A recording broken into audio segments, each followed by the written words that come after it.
Hello everyone, it's Bibi Cameron here, and first of all, I would like to wish you a happy new year. This is my first video this year, but I really hope you can stick around to share a whole new year filled with paper craft joy. So I'm here to celebrate a new Simon Says stamp release, and part of this release is this beautiful stencil called Peony Bouquet. So when I receive it, I say I want this stencil to be the focus of all my attention, and I just went ahead and I grabbed this beautiful watercolor paper that is smooth. And I really have in mind to do something super duper simple for you, but at the same time I really wanted this to have the wow factor. So I cut the paper to the size I want, and the first thing I'm going to do is to attach that paper to the stencil with a low tack tape. You can also use a temporary spray adhesive if you want, but I didn't need it in this particular case. So I'm going to apply antique lining distress ink first on this panel through the stencil using a makeup brush.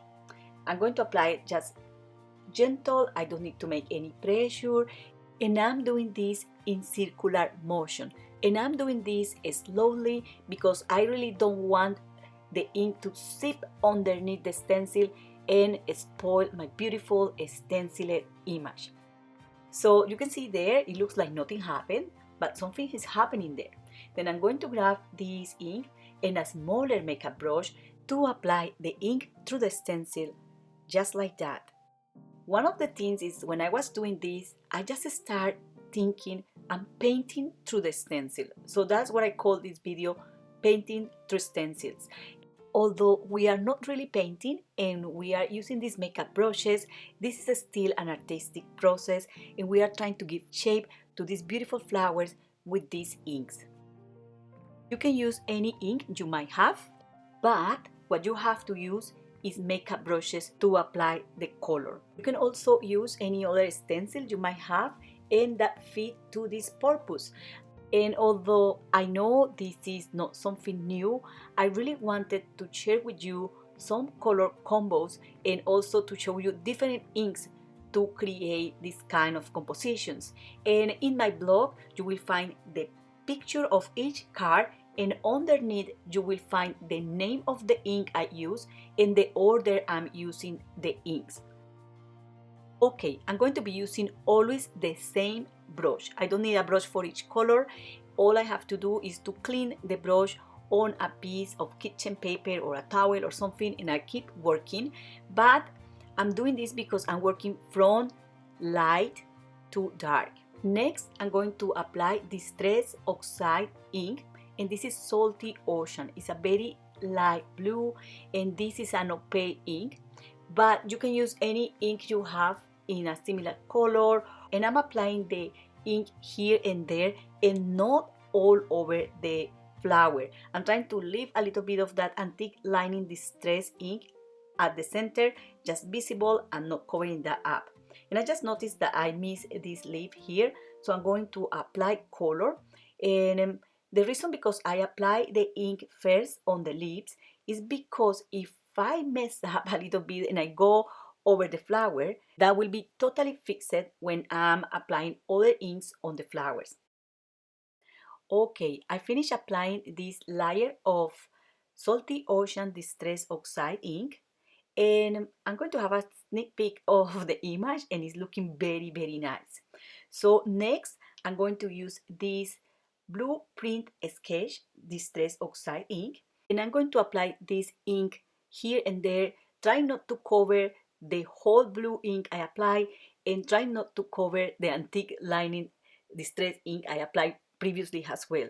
So what I want to do is to create that degradation of color. And remember that if you go over the green area with any of these blues, it doesn't matter because all you will do is to accentuate that green. I found this very, very relaxing and I was really loving doing this.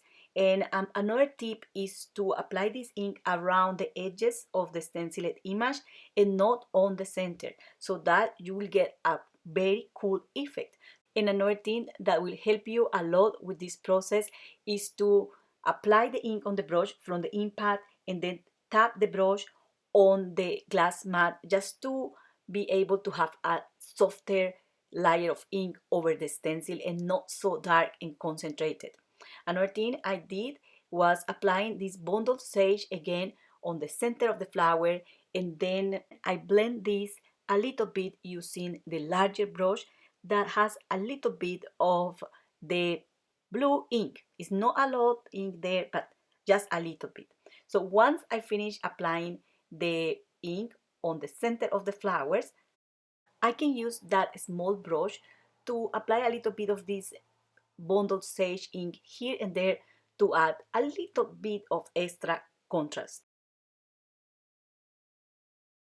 Okay, after spending 5 minutes creating this panel, you can remove the stencil and enjoy the results.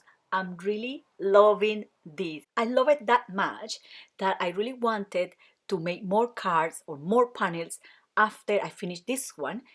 So I'm just going to show you the other color combos really quick, because I know that when I explain what I do step by step, little by little, and with details, the videos get very long. Okay, let's move to the next panel. And for this one, I'm going to use Bristol paper. I cut the paper to the size of a C6 American Standard card base. I love Gina K and Simon Says stamp envelopes. They come in beautiful colors and they are great quality. So I made my cards to fit those envelopes even when I'm in another country. I'm in the UK, but I'm from Colombia, and I use to create cards in the American standard size. But of course, you can create your cards in any size you want. This is a 6 by 6 inches stencil, so you can create cards in different sizes. So I'm going to start again by applying antique lining distress ink over the panel. And then I'm going to add colors to the leaves, and I'm going to be using the same ink colors I used for the previous panel. And now I'm going to use 3 different ink colors. In this case, I'm going to use purples, and this is shaded lilac. And I'm going to start with this one because this is the lighter color. So I'm just going to apply the ink randomly here and there. I'm going to be gentle, and I'm not going to cover all the image. For the next layer, I'm going to use Seedless Preserve, and I'm going to apply the ink around the image and not in the center. You can start seeing what you are making there. You can start having a sense of what you are creating there. The next ink color I'm going to use is the darkest, and this is Dusty Concord, and I'm going to apply it here and there just to add accents and to add contrast to that image. So I applied first Dusty Concord Distress Oxide, and now I'm going to use the classic ink. These inks are more vibrant and they go beautifully on top of the oxide. So that's what I'm going to do here, just to add even more contrast and interest.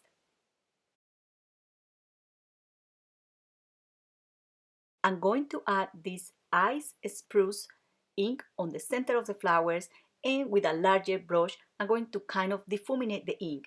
Please notice that I also apply a little bit of the purple ink over the leaves, and that looks super nice.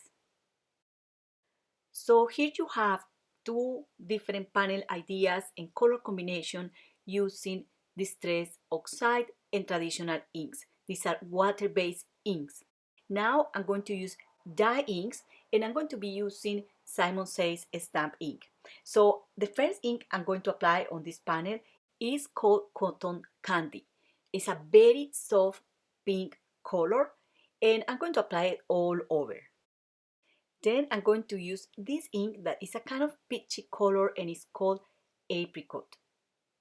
And I'm going to apply it only here and there or around the image. And to finish, I'm going to use Rose Apple. This is a darker and more intense pink color, and I'm going to go with this color kind of around the petals here and there.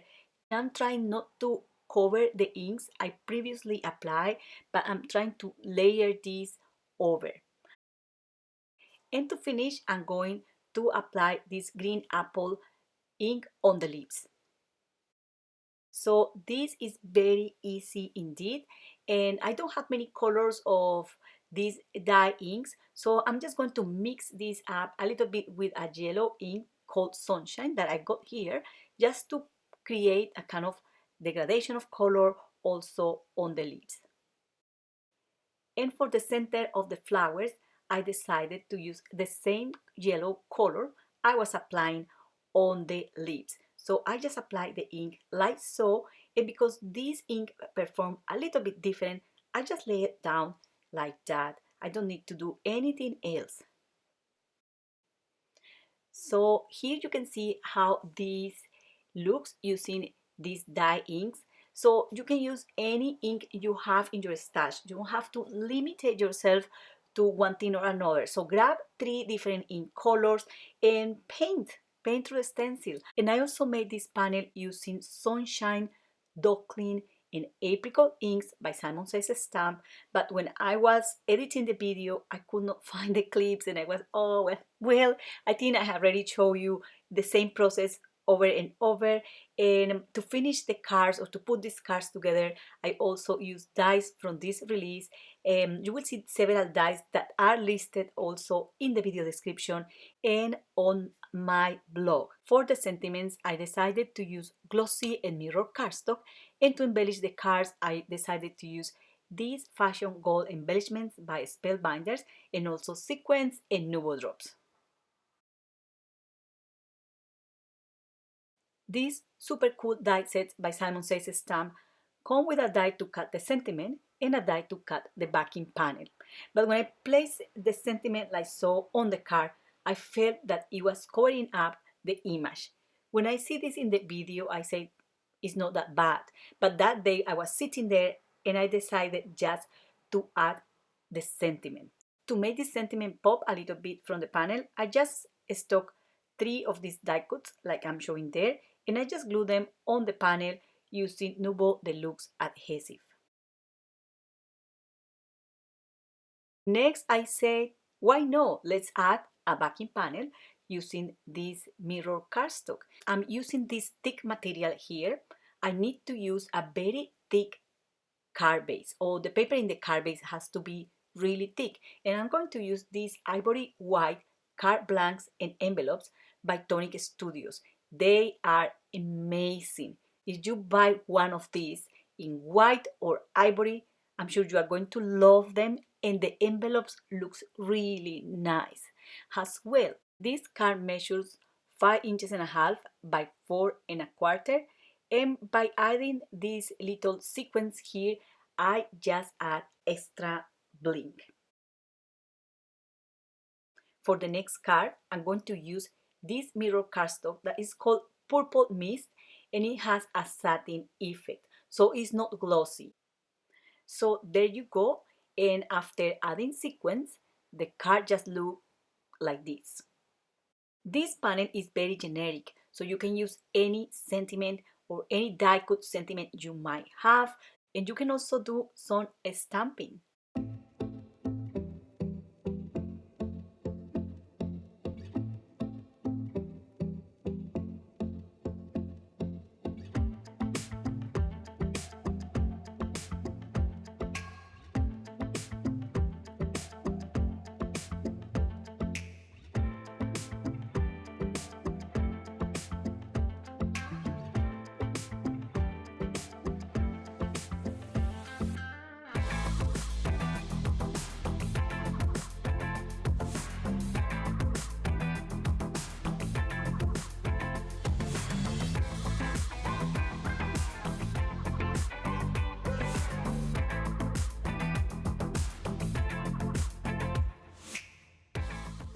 And I also wanted to use this nested tags die set, and I have some panels there that I didn't use for my cards today, and I decided to die cut them just to give it a go to this die set and to see how this looks. This was just an experiment. I was just playing with the dies, and I found that you can just use 2 of these dies to create a frame, and you can easily make a checker tag or add a decorative element to those tags. And I put together a couple of tags just to give you an idea. That's all for today. I hope you enjoyed this video. Do not forget to subscribe to this channel and visit my blog for more ideas and inspiration. Today I'm also joining a blog hub with giveaways, and the links to this blog post is in the video description. So make sure to check the links in the video description with more information, supply lists, and links of interest. Thank you very much for watching and happy crafting. Bye!